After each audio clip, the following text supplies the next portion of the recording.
Hey everyone, Kevin P. McAuliffe here, and I am back again with another Boris TV tutorial. And in this lesson, I'm very excited to show you the new FX browser included inside of Boris Continuum Complete 9. Now there's two versions of the FX browser.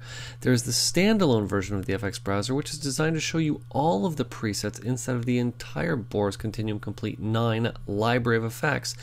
And we have the integrated FX browser located inside of each one of the individual effects.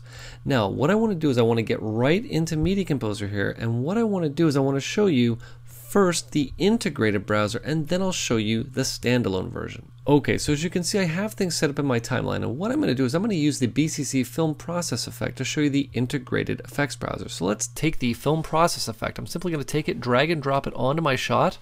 Now, of course, nothing has happened because we need to apply a preset. What I'm going to do, step into effects mode, my shortcut for effects mode, Shift and Y on the keyboard.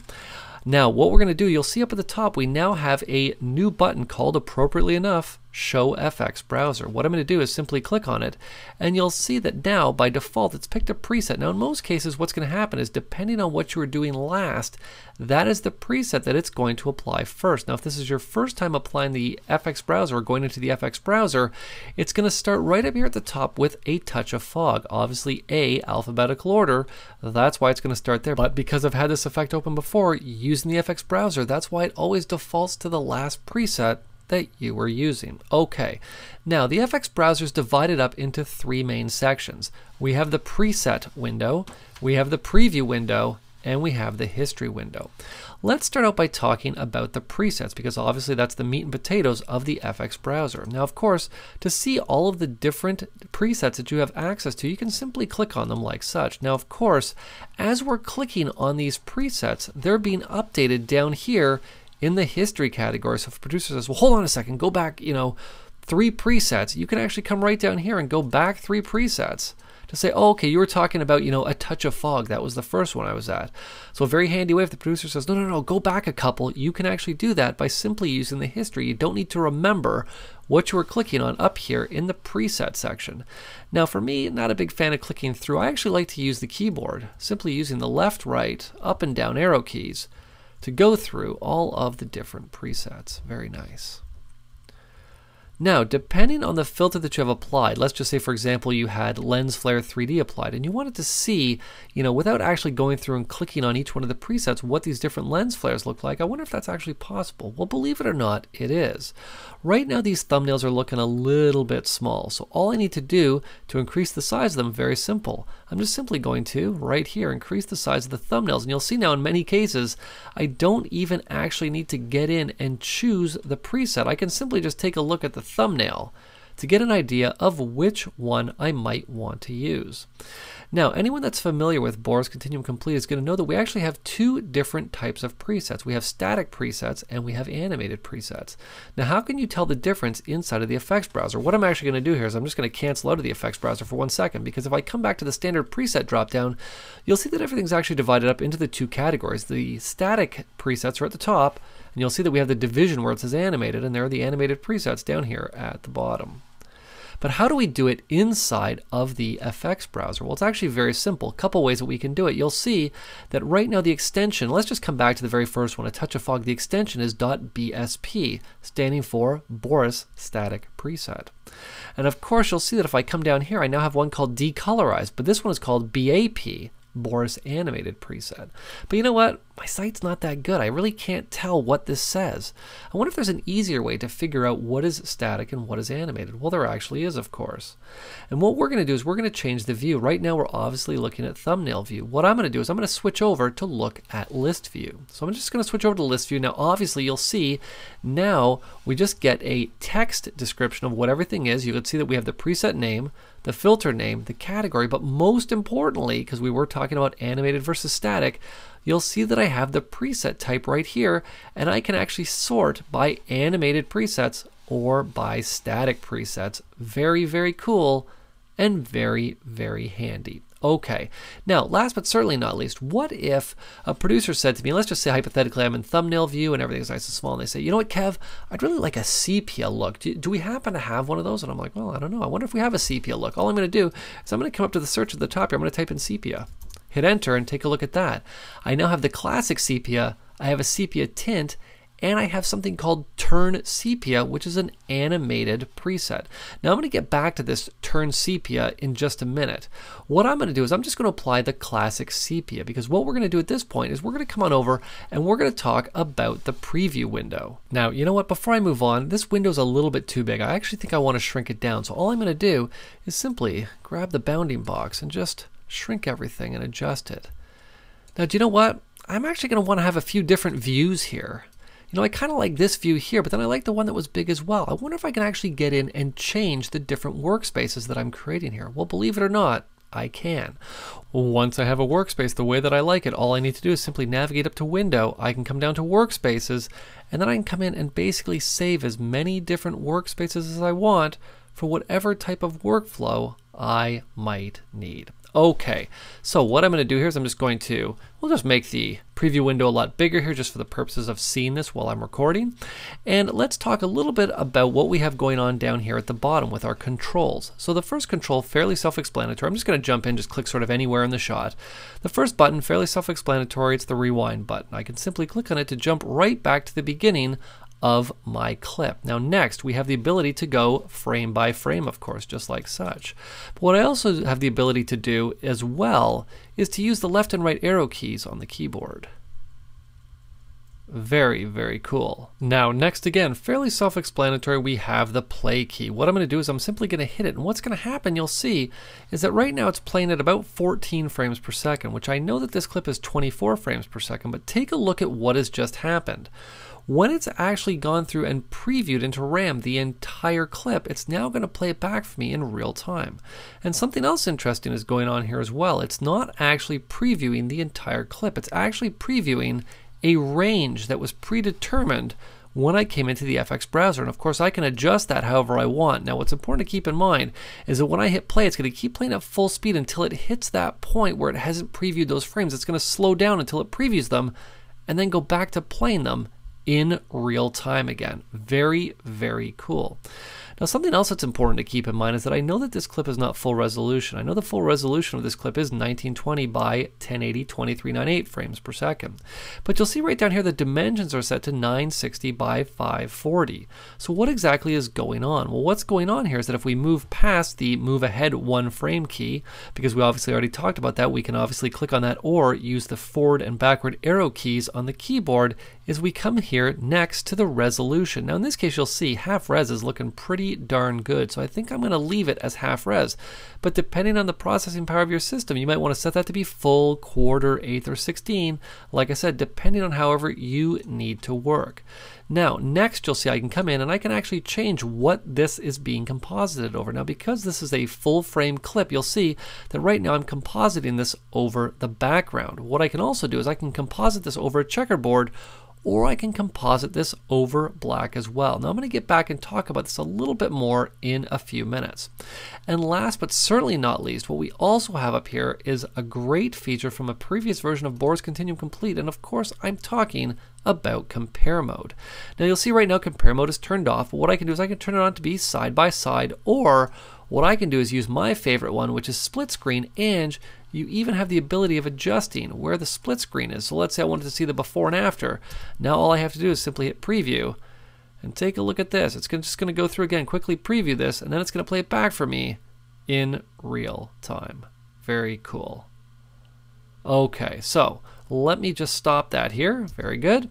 And I'm just going to turn compare mode off. We'll just turn it off like such.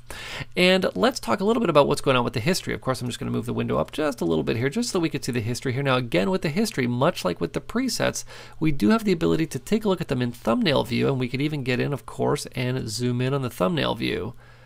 And we also have the ability to get in and take a look at things in list view, where we can get in and again sort by the static versus the animated presets if we wanted to. very, very nice. Okay, let me just make sure that these are, again, as small as they need to be. Now, you know what? I'm happy with this sepia preset, so I think I'm going to use it. All I'm going to do now is simply navigate right down here to the apply button. I'm going to click on it. Now you'll see right over here that preset has been applied to that clip in my timeline. But you know what? I think I'm going to have some fun with this. I think what I'm going to do is I'm going to come in, let's just do some tinting here. We're just going to adjust some stuff. I really don't even know what I'm adjusting here, if anything here. Let's actually come down to the post process here. There we go. We're going to adjust some warm, some cools, some post saturation, some post brightness, contrast. Doesn't even really matter for the purposes of what I'm doing. I just wanted to make a completely different preset that doesn't exist currently.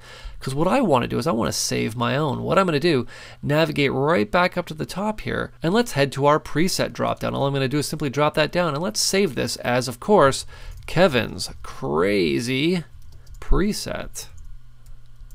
I'm simply going to say save, and of course I could use this however I wanted to. But you know what? The producers decided they want something different. So you know what? I'm heading back to the effects browser here. Effects browser, let's just choose, it doesn't even really matter, a touch of smog. And you know what? The producer takes one look and says, that's terrible, Kev.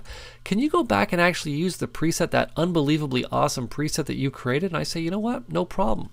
Now that I've saved it, it is now part of the film process presets, and there it is right there. And of course, you know, if I happen to have 100 different presets that I've created and I want to find it very quickly, all I need to do is simply type in Kevin and hit enter, and there it is right there, ready to apply to any clip that I might want to use it on. Now, there are two more things I want to show you before we talk about the standalone browser. What I'm going to do is I'm going to head back to the effects browser, because you know what, from time to time you might be taking a look at a preset and think to yourself, you know what, I really need to see the help menu for this, you know, this effect. And what ends up happening is most people come down and they say cancel, and then they come up to the help menu, which you can actually find right here, the help file for film process.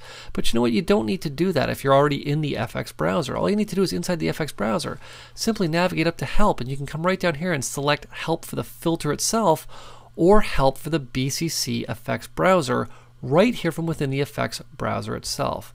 Now, one last thing, we were talking about creating cool workspaces, but here's another quick tip for you. What if you wanted to get in, and let's say, you know, this happens to me all the time, I'm working in an edit suite, I have a producer sitting towards the back of the edit suite, and they don't want to keep coming up and taking a look at all of the different things that I'm creating. Well, all I need to do is simply select the preview window, and all I then need to do is simply hit the tilde key on the keyboard, which is located right below the escape key, and I can bring the effects browser to be full screen. So this way the producer doesn't need to keep walking from the back of the edit suite to the front to see what I'm doing. All I need to do now is simply slide out of the way and say, hey, take a look, and I can now preview this. And they'll say, you know what, Kev, your preset is the best preset I've at least seen in the last 5 minutes. You know what? We're going to go with it. And all I need to do then is simply stop what I'm doing, hit the tilde key again. I can now simply come in again and say apply, and that preset will be applied to the clip in my timeline. And of course, the important thing to keep in mind is that this whole process works exactly the same with titles as well. Let's just create a quick title here. I'm just going to say new title. We'll just call up the standard title tool. We'll just say, let's just type in my name. Sure, why not? Of course, again, we're going back to my favorite font, Impact. Let's just take it. We'll put it at about 200 point size. Sure, why not? And we're just going to take it. We're going to drag it here, stick it right dead in the middle. And we're going to use another great new effect from Boris Continue Complete 9 here. And let's just save that. Of course, Kevin. We'll just create a new video track, Command and Y on the Mac, Control and Y on Windows. We'll just drop this in here. And let's come up to the effects palette, and the one that I want is located down here in Stylize. And of course, I want the fantastic new Edge Grunge, which is right here. I'm simply going to take it, drag and drop it onto the title, and let go. Now, of course, as soon as I do, background disappears, no problem. Let's step into effects mode. Let's add this to a title. And what I now want to do is I want to come up to the effects browser. There we go, effects browser, and you'll see that as soon as I do, take a look. I can now, of course, click through all the different edge grunges. Now you'll see right now it's actually putting it right over top of my footage. But what if for some reason it wasn't over top of my footage? What if it was over the checkerboard or over black? How do we adjust that? Well, no problem. You'll remember before we talked about where to composite this. Right now it's compositing over the background or over a checkerboard or over black. So you'll see, whether you're applying these presets to just regular clips in your timeline or titles, the process is just as simple no matter what you are doing. Okay, I can now simply say apply, and of course that will be applied. And what's important to keep in mind is that when you apply it, you'll see immediately everything went to black. Well, what's going on? Well, by applying that preset, it immediately toggles off the apply to title matte. So all I got to do is simply turn that back on, and you're back up and running literally in a matter of seconds. Okay, so what I'm going to do now is I'm just going to delete this title here. So let's just step out of effects mode. I'm just going to remove this title. I'm just going to delete this video track. There we go. And let's see here. Let's use the standalone preset browser. Again, I'm just going to remove this effect here. There we go. See you later.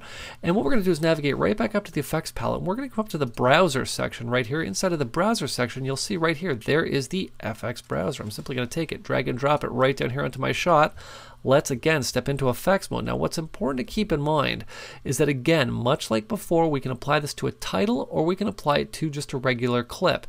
If the preset browser is being applied to a title, you're going to want to make sure that you set the background here to be either the filter layer, the first below or the second below, and make sure that you are, again, applying this to a title matte right here before you get in and launch the FX browser.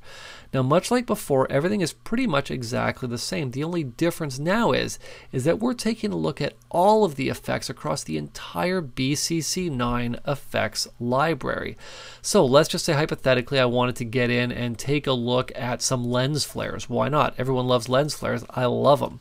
So let's again just expand the window out here a little bit. All we're going to do is I'm just going to twirl up art looks. Inside of the lights section, I'm simply going to navigate to Lens Flare 3D, and there are all the presets. Now, of course, what we could do is we could, again, just shrink this down a little bit. We could, of course, expand the window that has the lens flares in them so it's much easier to see. But what's important to keep in mind, again, with working this way, is that we can't actually apply anything to a clip. If I select this one, it will preview it for me and show it to me, but I cannot actually say apply. The only thing that I can do is say close. But much like before, we basically have everything at our disposal. We have the presets, we have the history, and of course we have the complete breakdown of where all of the effects are located in each one of the categories, and we can get in and choose whatever preset we might want to work with. So I hope this tutorial has shown you why the FX browser is going to become such an essential part of your workflow. When you start getting in and start needing those looks, and you need them right away, I guarantee you, you're going to be going back to the FX browser all of the time. So if you have any questions, you have any comments, or you have any tutorial requests, you can send them to support@borisfx.com. This has been Kevin P. McAuliffe. Thanks a lot for watching.